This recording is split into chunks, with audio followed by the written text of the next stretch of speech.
എല്ലാ സുഹൃത്തുക്കൾക്കും life vision top സ്റ്റാറിലേക്ക് ഒരിക്കൽ കൂടി സ്വാഗതം ചെയ്യുന്നു. ഇന്നത്തെ വീഡിയോ നമ്മുടെ അയൽരാജ്യമായ പാകിസ്ഥാനെക്കുറിച്ചാണ്. പാകിസ്ഥാൻ വളരെ വൈകാതെ തന്നെ പട്ടാള ഭരണത്തിലേക്ക് മാറും. അതിൻ്റെ സൂചനകൾ പലതും ലഭിച്ചിരുന്നു. അതിന് ഏറ്റവും കൂടുതൽ സപ്പോർട്ട് ചെയ്യുന്നത് ഡൊണാൾഡ് ട്രംപാണ്. അതായത് അവിടുത്തെ ഫീൽഡ് മാർഷലായ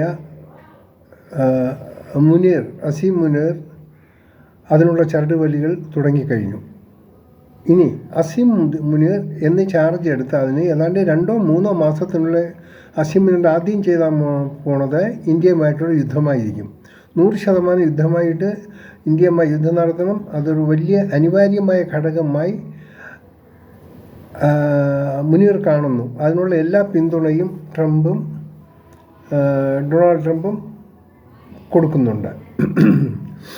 പക്ഷെ ഒന്ന് മനസ്സിലാക്കണം, ഇത് സംഭവിക്കാൻ പോണത് പാകിസ്ഥാൻ ജനതയെ ഇതുവരെയായിട്ട് ഈ പട്ടാള മേധാവികൾ പറ്റിക്കാൻ ഭരണപക്ഷങ്ങൾ പറ്റിച്ചുകൊണ്ടിരിക്കുകയാണ്. പക്ഷേ ഇനി അതിനുള്ള കാലം മറ്റ് വിദൂരമല്ല. ഇനി അസീം മുനീർ ഭരണം ഏറ്റെടുത്ത് കഴിഞ്ഞാൽ അടുത്ത സംഭവിക്കാൻ പോകുന്നത് ഇന്ത്യയുമായി തീർച്ചയായിട്ടും ഒരു യുദ്ധം ഉണ്ടാകും.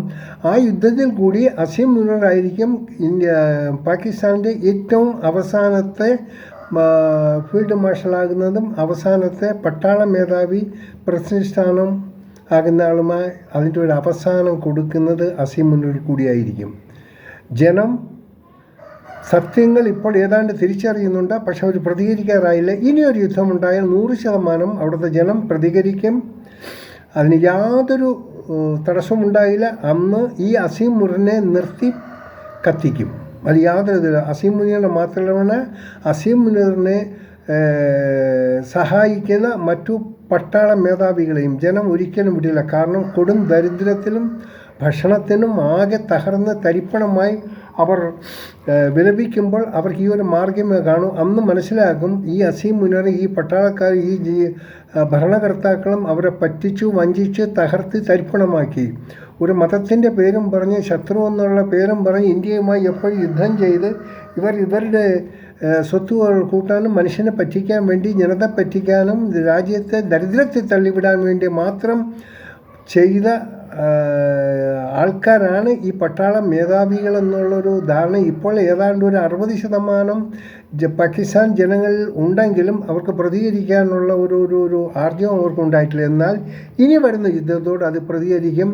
വളരെ ശോചനീയമായ രീതിയിൽ ഇന്ത്യയുടെ മുന്നിൽ ഈ പാകിസ്ഥാൻ പട്ടാളം പരാജയം ഏറ്റുവാങ്ങും. പാവം, അത് നമുക്കൊന്നും ചെയ്യാൻ പറ്റില്ല. അതിൽ കുറേയധികം സിവിലിയൻസിനും, പാവം പിടിച്ച സിവിലിയൻസിനും അതിൻ്റെ പ്രതിധ്വനികൾ ഏൽക്കേണ്ടി വരും. അത് യുദ്ധമാകുമ്പോൾ അതേ പറ്റൂ.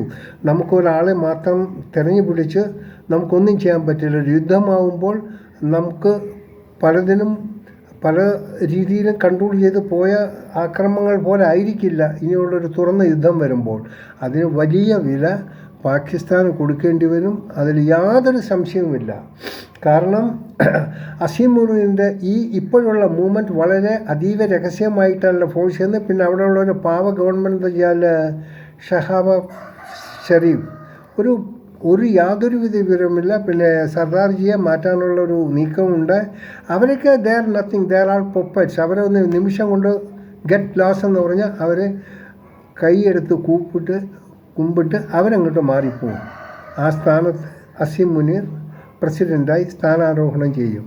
കാരണം ഈ അസീം മുനീർ ഈ ഇടയ്ക്ക് സ്റ്റേറ്റ്സൊക്കെ സമ്മതിച്ചല്ലോ. പിന്നെ ഈ ചെറിയൊരു പ്രശ്നമാണ് നമ്മുടെ ട്രംപിനുള്ളത്. അത് ആ മനുഷ്യന് എന്താ സംഭവിച്ചതെന്ന് പറഞ്ഞാൽ, അത് എന്ത് രാവിലെ ഒന്ന് പറയും, ഉച്ചയ്ക്കത് മാറ്റി വേറൊന്ന് പറയും, വൈകുന്നേരം ഇനിയൊന്ന് പറയും, രാത്രി 10 മണി മറ്റേ. കാരണം ഈ having some trouble, something normal, ചെറിയ കുഴപ്പമുണ്ട്. അത് ഏത് സമയത്ത് എന്ത് പ്രതികരിക്കുന്ന ആർക്കൊന്നും പറയാൻ പറ്റില്ല. മറ്റ് ലോകരാഷ്ട്രങ്ങൾ ഫെഡപ്പായി ഈ ട്രംപിനെ കൊണ്ട്. പ്രാന്തത്തിനൊക്കെയാണ് വിളിച്ച് പറയുന്നത്, ഒരു വിവരമില്ല. അപ്പോൾ ഇവർ വിചാരിക്കുന്നു പണ്ടത്തെ ലോക പോലീസ് ഇപ്പോൾ ഒന്നുമല്ല. ഇപ്പോഴേ ലോക പോലീസ് അവരൊന്നുമല്ല, വേറെ അതിനേക്കാളും ശക്തിയുള്ള ആൾക്കാർക്ക് ഒത്തിരിയുണ്ട്. പക്ഷേ അത് എക്സ്പോസ് ചെയ്യുന്നത് നമ്മുടെ ഇന്ത്യ ഒട്ടും മോശമൊന്നുമല്ല. We are not so weak. നമുക്ക് നമ്മളെ പ്രൊട്ടക്റ്റ് ചെയ്യാനുള്ള എല്ലാ സാങ്കേതിക അടിസ്ഥാന സൗകര്യങ്ങളും നമുക്ക് നമ്മുടെ കയ്യിലുണ്ട്. അതുകൊണ്ട് നമ്മൾ ഇവരെ ഒന്നും ഓശാന പാടേണ്ട കാര്യമില്ല, യാതൊരു ആവശ്യമില്ല. അതുകൊണ്ട് നമ്മളെപ്പോഴും വളരെ വൈകാതെ തന്നെ ഒരു പുതിയ പട്ടാള ഭരണം പാകിസ്ഥാനിലുണ്ടാകും.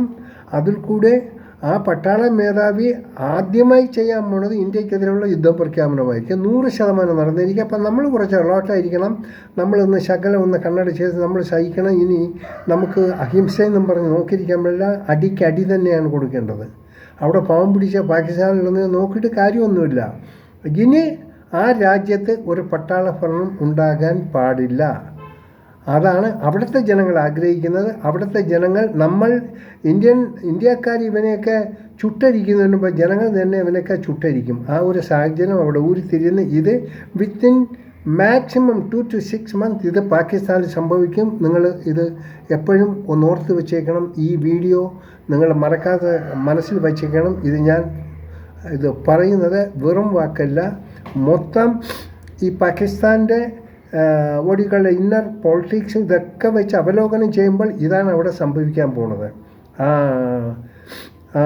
അസീം മുനീറിന് എങ്ങനെയെങ്കിലും ആ പ്രസിഡൻ്റ് പദവി കിട്ടണമെന്ന് പറഞ്ഞ് പ്രാന്തെടുത്ത് നടക്കുക. കാരണം ഒരു ഇൻ്റർനാഷണൽ വിവരമില്ലാത്തവനെന്നേ പറയാൻ പറ്റൂ. ഒരു പട്ടാള യൂണിഫോം ഇട്ടാൽ ഇവന് ബുദ്ധി വരണമെന്നില്ല, ഇവന് വിവരം വരണമെന്നില്ല. പട്ടാള യൂണിഫോം എന്ന് പറഞ്ഞാൽ വെരി ഒരു വലിയ എന്താ പറയുക, അതിൻ്റെ വില ആർക്കും മനസ്സിലാക്കാൻ പറ്റുക. പട്ടാള യൂണിഫോം എന്ന് പറഞ്ഞാൽ അത് സത്യത്തിൻ്റെ യൂണിഫോമാണ്.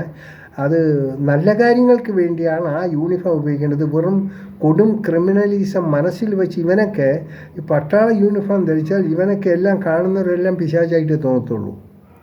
ദേ ആർ ദ ഡെവിൾസ്. അപ്പോൾ നമ്മൾ വളരെ ശ്രദ്ധിക്കുക. വളരെ അടുത്ത സമയം തന്നെ നമുക്കൊരു ഏറ്റുമുട്ടൽ പാകിസ്ഥാനുമായി നടത്തേണ്ടി വരുന്നു. സോ വീര ജവാന്മാർ ഇതൊന്ന് മനസ്സിൽ സൂക്ഷിക്കുക. ഇനി വന്നാൽ നമുക്ക് ഒരു എക്സ്ക്യൂസും കൊടുക്കാൻ പാടില്ല. ഇതിനെ തകർത്ത് തരിപ്പണമാക്കി കളയണം. അല്ല സോറി, ആ യുദ്ധക്കെടുതികൾ പാകിസ്ഥാൻ നല്ല രീതിയിൽ അനുഭവിക്കും. ഒരുപക്ഷെ നമുക്ക് ചില പാർട്ടായിട്ട് നമുക്കും യുദ്ധക്കെടുതികൾ അനുഭവിക്കേണ്ടി വരും. There is nothing, no problem. That is അതൊരു നേച്ചറിലാണ്. സോ ഞാൻ നമ്മുടെ ഇന്ത്യൻസിനോടും പറയുന്നു, അവിടെ പാകിസ്ഥാനിൽ ഭരണമാറ്റം മാറാൻ പോവുകയാണ്. അവിടെ പട്ടാളക്കാരനാണ് വരാൻ പോണത്. അവൻ നമ്മൾ അറ്റാക്ക് ചെയ്യും, അതിനെല്ലാം അയക്കാം. നമ്മളൊന്ന് സൂക്ഷിച്ച് കാര്യമായിട്ടിരിക്കുക. ഫോർ എനിത്തിങ് നമ്മൾ പ്രിപ്പയർഡ് ആയിരിക്കണം. ഇത് വളരെ പ്രധാനമായിട്ടുള്ളൊരു വീഡിയോ ആണ്. പല മാധ്യമങ്ങളിൽ നിന്നും നമുക്ക് മനസ്സിലാക്കാൻ പറ്റുന്ന വസ്തുതകളെ ഞാൻ ഒരു ചെറിയൊരു ക്യാപ്സ്യൂളായിട്ട് നിങ്ങളുടെ ഫ്രണ്ടിൽ എത്തിക്കുകയാണ്. എല്ലാവരും ഈ ഒരു സന്ദേശം നമ്മുടെ എല്ലാ സുഹൃത്തുക്കളെയും നിങ്ങളുടെ സുഹൃത്തുക്കളെ ഒക്കെ അറിയിക്കണം. പറ്റിയ ഒന്ന് സബ്സ്ക്രൈബ് ചെയ്യണം. കാണാൻ വീണ്ടും മറ്റൊരു വീഡിയോയിൽ. ഞാൻ GK തുമ്പക്കാരൻ. Thank you.